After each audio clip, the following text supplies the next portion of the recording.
Welcome to a new Daily Top Askreddit video. Today's topic. What's the weirdest thing you've done to get laid? Drove an hour each day to take my dog to a dog park because there were lots of gorgeous ladies there. I respect the hustle. I respect the husky. Dog parks are hands down the best place to meet singles. Especially if you have an extremely good boy, girl as your wingman. Better than bars, IMO. Folks are often there alone and just waiting while their dog plays, totally open to small talk from a stranger. Often single. People aren't even on their phones because they're watching the dogs. What other venue can you find this? Really easy to disengage and focus on your dog if the vibe isn't right. Approaching an attractive woman for small talk isn't automatically assumed to be hitting on. Automatic shared interest and conversation topic. Who isn't in a good mood while you're at the dog park? Conversations can last at least 15 to 30 meters, no problem. People who have dogs and care about them enough to take them to the park are a self-selecting demographic and tend to have their shit together more than the average sampling in a bar, club. You're sober and they're well lit, although, if you're not great looking, I suppose the converse of that can be a hindrance. IMO, women look better in hoodie and sweatpants than cocktail dress and heels, but I'm just cozy like that. Your dog is an excellent wingman with no approach anxiety, and can be a great second opinion on their vibes. This is incredibly descriptive and absolutely correct. Well written. Accidentally asked a girl on a date that lived 1,000 miles away. I'd matched her on a dating app while on business, but didn't notice where she was from. We kept talking anyways, and I ended up securing the date. She flew out to see me. We dated long distance for a long while, and then I moved to be closer. We're married now. Congrats. Not many can make the long distance thing work. I mean, it surely helped that she could just take a plane 1,000 miles to meet up for a date. Most long-distance relationships aren't as financially or time-backed as they're describing, and that's where a lot of the strain comes in. Chatted a lady online long enough she finally agrees to go out. Tells me ahead to pick her up as she trusts her dog to be a judge of men and wants her dog to meet me. No worries. Before I show up I smear some raw hamburger on my shoes. The dog loved me. Easy peasy. You two are insane. Good luck.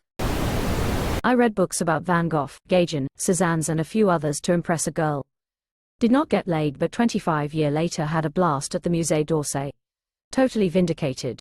Accidentally getting cultured has to be one of the best outcomes of trying stupid shit to get laid. My dick has taken me to places I wouldn't go to without a gun. This one fucking spoke to me LMAO. I pretended to be afraid of flying once on a plane because the woman next to me was hot. Got her number and hooked up with her later. Edit, since people seem surprised this worked, I'm two halves on starting conversations with people on planes this way. The second I didn't ask for her number though. I respect the game and the outcome. Still not sure how that strategy worked. Hey, sexy thing, ever seen a grown man break into a cold sweat from raw fear and maybe a little pee comes out? Quote, I just did some nervous tapping. She asked, are you afraid of flying? And then I talked to her for the next few hours. I figured it was a way of allowing her to start a conversation so I wouldn't look like a weird airplane guy. Still not sure how that strategy worked. Be attractive. Don't be unattractive. Watched someone's rabbit for the weekend. Not only did I not get laid, they never came back for the rabbit. Rip Floppy. Wait, is Floppy the rabbit or what? Explain in detail please. Literally in 2017 I would wear an unpadded bra and put wireless earphones in it to look like hard nipples. Hard nipples will never not be sexy. Get married. I was young and raised in religion and there was a girl I was head over heels with and we got married 6 months after meeting. It was odd and weird to say the least, but more like ignorant and stupid. The marriage lasted less than a year and I knew her less than 20 months total. I met my wife at 17 in college. I moved in with her and her mother after 2 weeks. I was essentially kidnapped. I'm 52 now with 2 kids. I'm still trying to escape. You okay, man? Definitely not the weirdest thing, but I used to have a pretty dumb and kinda slutty friend. Every time she would come over I would run upstairs to my room and pretend I was napping. She would always let herself in and come up to my room and hop in bed to wake me up. I got laid most of the time. I feel like if I was sitting downstairs with my roommates when she came over, it probably wouldn't have happened as often. Damn, this is pretty hot. Relevant username lol. You say, pretty dumb, but I get the feeling she definitely knew what you were doing. And I wonder if she crunched the data and came over at different times of the day to figure out when you'd be awake, or if she was like, damn, this guy sleeps a lot. Quote, sounds like you were a bit slutty, too. Worked on myself for 3 years so I can be confident that I can maintain a healthy relationship.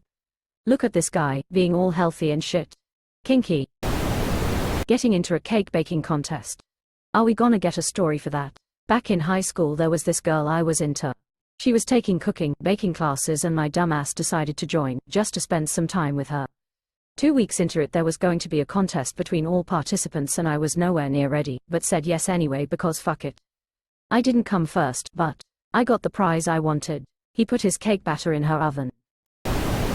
I read all the Twilight books. I got her and it was super worth it. Don't say it, don't say it. You're looking for, still a better love story than Twilight, right? The people missing it are making me feel like I qualify for a senior discount. Bro got the goth mommy dommy skull. When I turned 18 in high school, this girl that never showed the slightest interest in me began to constantly ask to hang out. Every time we did, she asked me to buy her cigarettes. I did so, knowing pretty well that she was just using me to get her nicotine fix. We fooled around for several months, and then, you guessed it, she stopped showing any interest after her birthday passed. I wasn't upset, I knew the deal. I was just a glorified tobacco whore.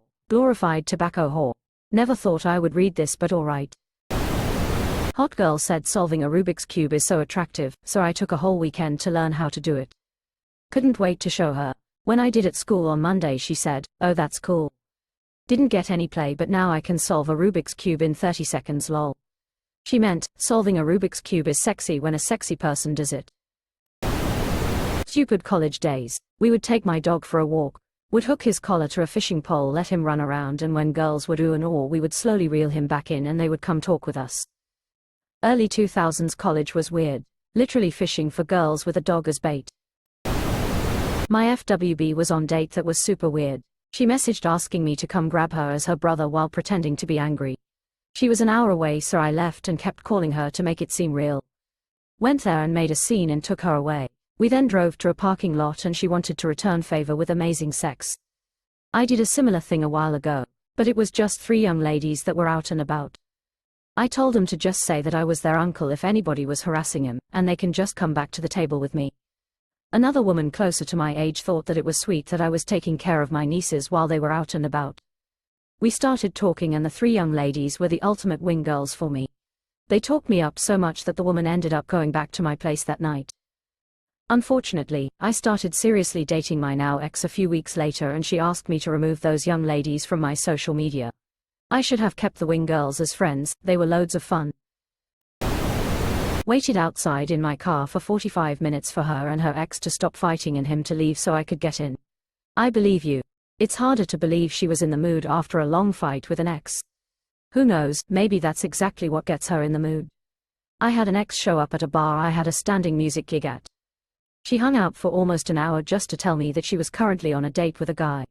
I asked which guy so I could get him a beer. That's when she said he was waiting out in his car. For a gorum hour, MF wanted to get laid so bad he K9'd himself so she could visit her ex.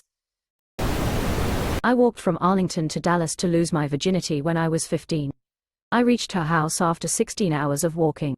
I didn't have money for a taxi but had the money to buy condoms and a gym membership so I could wash my ass before heading to her house. I got there at like 4 a.m. Got to her house at 4:30 a.m. It was the most romantic thing anyone had ever done for her, a 15 years girl, and we had sex in her room. I was tired from walking for 16 hours just to get laid, she was tired from worrying about me all day. So we slept till noon the next day. When we woke up her mom said, "Go get him," cause she looked in the room to see 2 high schoolers cuddling in bed. She didn't give us a speech. I overheard her talking to my mom over the phone saying, "If this boy walked 16 hours to fuck my daughter there's nothing either of us could have done," and we both just laughed so hard. We spent the day together, then her mom drove me home. She gave me a speech on the way home. My mom beat my ass for the first time in years when I got home. My god, the difference between black and white parenting is wild, LMFAO. And I will walk 500 miles. Followed an entire season of American Idol and sat through movies like Garden State and The Notebook over and over again. You could have asked me anything about that season of American Idol and I could have answered it. She had to miss a couple episodes because she had to work, so I recorded them and gave her a rundown when she would call me on her drive home from work. She'd come over to my place after work and we'd watch the episode 1 just fully described to her. It's the only season of that show I've seen and I had never watched a single episode before I met her or after we split up. Me, but with American Horror Story and MasterChef. Wouldn't wish it upon my worst enemy. MasterChef is great if you enjoy cooking, haha. Drove from Belgium to Paris to meet a lady from Italy. We both traveled for hours to meet. Lol, only 3.5 hours. Silly Europeans and your short car rides. Europeans think 100 miles is a long drive. Americans think 100 years is a long time. That sounds pretty cool actually. Had to send her kids to school every Thursday so I can have booty weekends, Saturday and Sunday. We were not committed to each other, I was 21, she was 30. It was strictly trading. Lasted for 7 months, then she got married again. Edit, she was and still is my neighbor. Flew across the country from a warm sunny place to a frozen tundra in the dead of winter. I once drove from Southern California to Detroit almost non-stop to have sex with a woman I used to work with. We had sex for about 4 hours, I got back in my car and drove almost non-stop back to California.